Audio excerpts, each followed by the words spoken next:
Her path has taken her through a very interesting places: Austin, Texas, and Fort Collins, and Colorado Springs, and has been a teacher and a mentor and a guide for many people. She's a new member of our core council. She has been the organizing energy behind a group of practitioners in the Valley called Bitterhood Holistic Practitioners. We're just starting to get their website up and supporting each other and providing alternative and other holistic means of well-being. And that's a great addition to our community. She's a kind of a bridge talk today because we're moving into the month of April. We're talking about sprouting infinite possibilities. The title of her talk today is Walking with Vision: How Infinite Are Our Possibilities. She's going to begin a set of 4 workshops, a series of 4 workshops beginning this coming week. They're entitled Infinite Possibilities: The Art of Living Your Dreams. So please welcome Jade Beaty.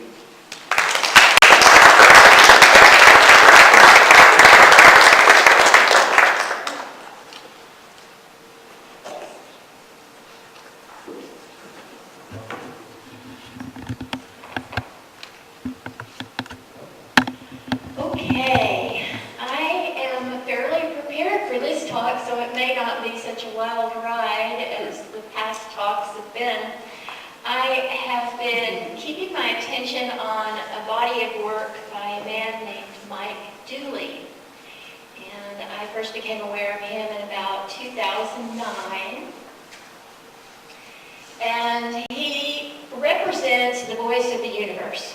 So you can go to his website and sign up for daily messages, Monday through Friday, that you get over email that is the universe giving you these inspirational and uplifting messages. But the universe does take the weekends off, so you don't get Saturday and Sunday. So I had so much fun combining the 2 of these themes because we're moving into April and it's about sprouting infinite possibilities. I am going to share about the ways that I've played with and worked with manifestation in my life. I started selling real estate, and believe me, you need to keep your head straight when you're in sales because you can really get on a roller coaster ride. You get a commission check and you're high as a kite, and then it's 3 months before you get another one.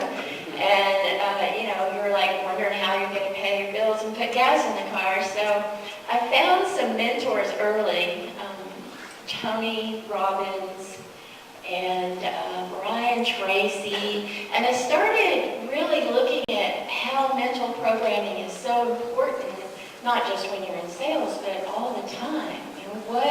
What do you keep your attention on? You write your goals and you create some ways to get those goals, and you keep the possibility of actually getting a closing in real estate in front of you. And you just keep going over the obstacles. There are always obstacles. So I want to talk about the stages of gardening because I think they are a lot about the ways that we plant seeds in our mind and then weeds appear that contradict what we want. And then eventually we do harvest. We see the results of our thinking out in the world. So we're always planting seeds. There is a very fertile ground in our brains that is the mind. What we tell ourselves, what we speak, what we act, and those things manifest. So take something as simple as gossip and saying something negative about someone. You're really saying it about yourself because you've observed it in someone else. So why not see the positive? Why not compliment instead of criticize? We lift each other up that way. I'm going to talk some about my daddy because he had a lot of fun being a farmer at first. When I was 10 years old, we moved from Amarillo to Crest, Texas, which is 60 miles south. And about that time, Lubbock, which was on down the road, had a bumper sticker that said, "Lucky me, I live in Lubbock." Well, we moved to this little farming community called Crest, Texas.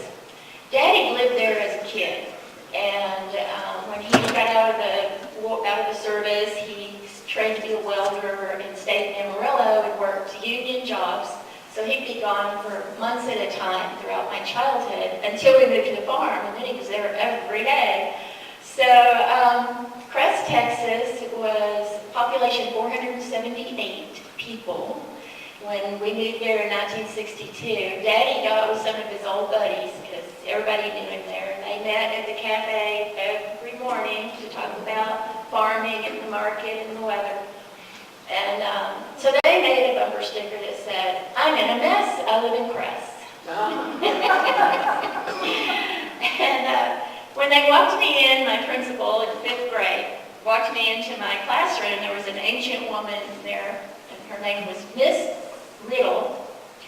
And the principal introduced me, and she looked at him and she said, "Beaty, this isn't Don Beatty's girl, is it?" And he said, "It is." And she said, "God save us." So that was my daddy. He was a character. He liked to keep people laughing with pranks, with stories, with odd ideas. He was an outside-of-the-box thinker. He loved the farming. When I was younger, I thought this was fun. He would pop into my room before dawn, when early in the season, when the seeds are just starting to sprout, and he'd do this. And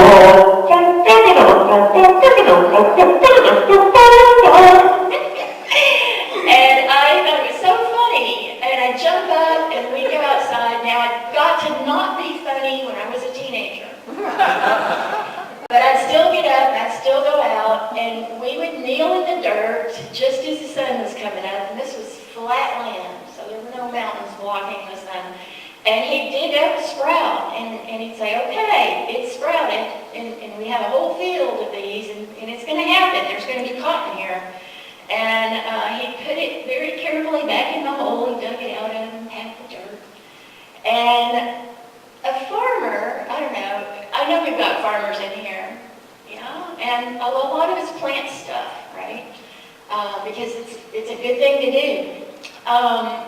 Farmers have to believe that there will be a harvest. So when they go buy that sack of seed, and they borrow money from the bank, and they get it in the ground, and they watch it every day, and they water it, and they fertilize it, and they spray the bug spray on it, they're always expecting that there's going to be a point where the harvest happens. So it's almost like a visualization of the future every time a farmer plants a seed. And there's a celebration when it rains. There's wailing when it hails. We had entire crops wiped out by hailstorms. We had tornadoes hit the barn and tear up the cotton trailers. You never know what's going to happen when you're farming. But you know that you have to keep doing it. You can replant if it's early enough in the season when you get wiped out by hail. There's all kinds of strategies to keep going. So, I'm interspersing some quotes from Mike Dooley in this. And he says that the top 10 spiritual ways, Jade, to make friends, find love, trim down, shape up, defeat boredom, discover your purpose, make a fortune, and shine your light. Number 1, get quiet. Number 2, start anywhere. Number 3, lean into it. Number 4, open your heart. Number 5, keep busy. Number 6, schedule play. Number 7, ask for help. Number 8, don't look back. The hailstorm's over. Give more hugs. Ask first. I added that. Feel gratitude and visualize, visualize, visualize. So the fun thing about Mike Dooley's notes from the universe is it autofills your name, so it seems so personal. Like the universe knows my name? Whoa. So I'm going to talk about waiting for a minute, because we can all have these negative thoughts towards others, towards ourselves, but they're always based in fear. Fear of not being enough, comparison, fear of failure, all kinds of things. And fear is an acronym for false evidence appearing real, because we make it up in our minds. 10 minutes? Okay, good. Daddy was a World War II vet, and that era of vets never addressed their trauma. They had discovered what they called shell shock in World War I. And then there was the famous scene of General George Patton slapping a soldier for his trauma. And that era of vets simply came back from that war and went to work and built financial stability, unless you were farming. And they didn't ever really talk about their trauma with anyone, but perhaps amongst themselves somewhat.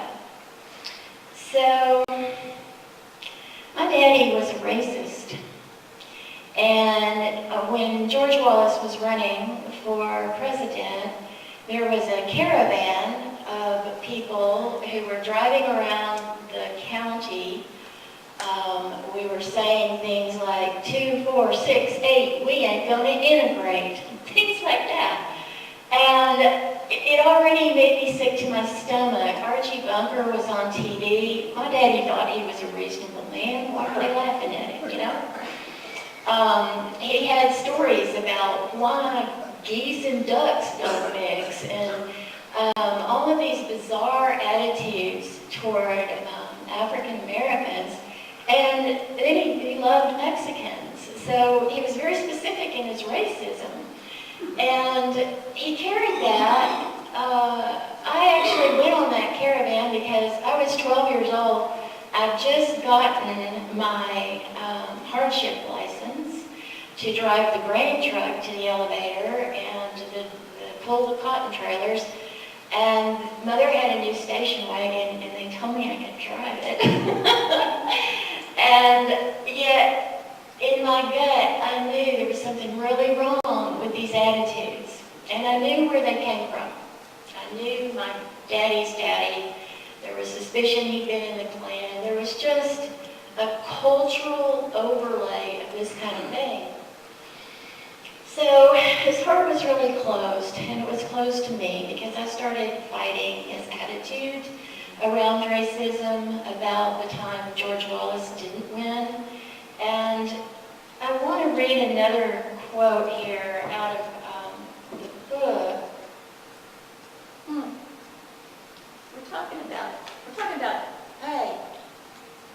We're talking about daddies today, it seems like. It's all right. It's called the Bermuda Triangle of Manifesting. It contains 3 things you can never be assured of successfully micromanaging.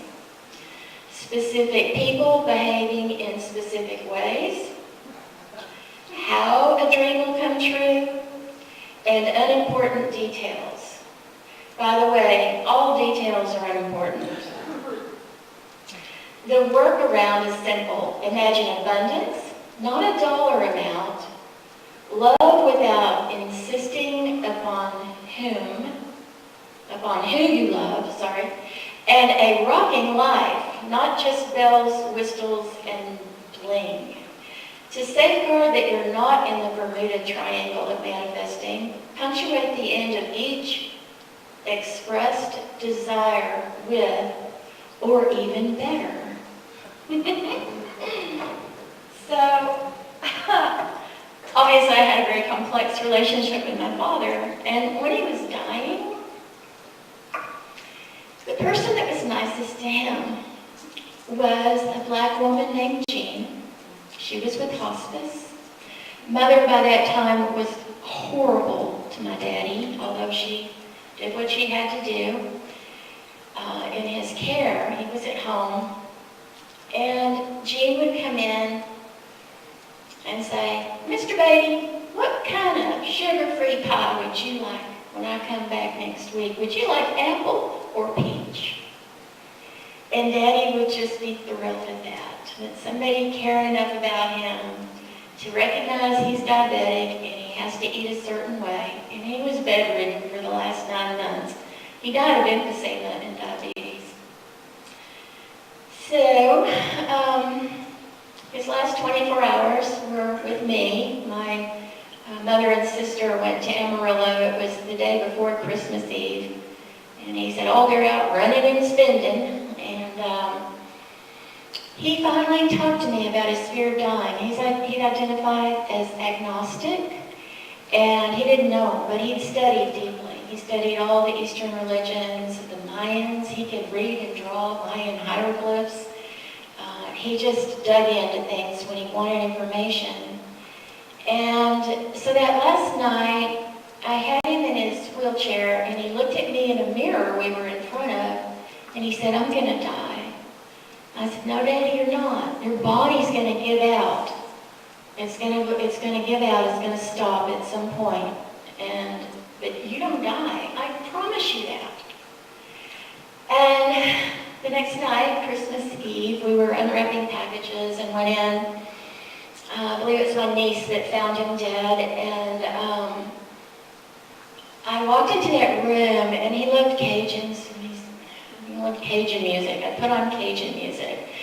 And the room was suddenly filled with his vitality as he must have been when he was a young man, bouncing and laughing and joyful and cutting up.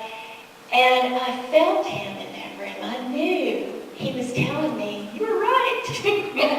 There is something after death. It's so freeing. So my old daddy taught me that anybody can heal anything, even deeply installed racism, sexism, bad behaviors, trauma that causes all kinds of problems.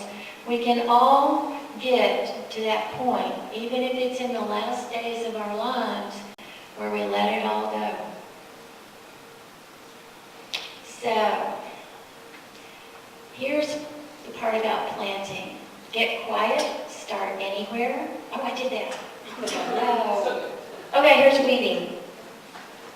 I think I've said it. We start noticing our thoughts and moving through them. Here's my last quote. Jade, please help spread the word. Here are the top 10 ways people give away their power. Asking others what they should do. Thinking God decides who gets what. Worrying about how their dream will come true. Thinking they have dues to pay. Attaching to unimportant details and outcomes. Believing in soulmates. Yeah. Thinking karma or spiritual contracts are absolute. Fear of anything, especially falling in love. I like that one.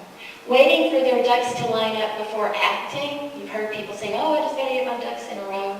And choosing to be unhappy. Understand the truth, little bird, and you will soar. Caw, caw, the universe.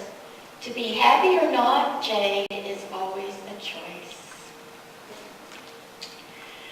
Okay. Whew. I had one more card, but no. I think I'm done on time almost.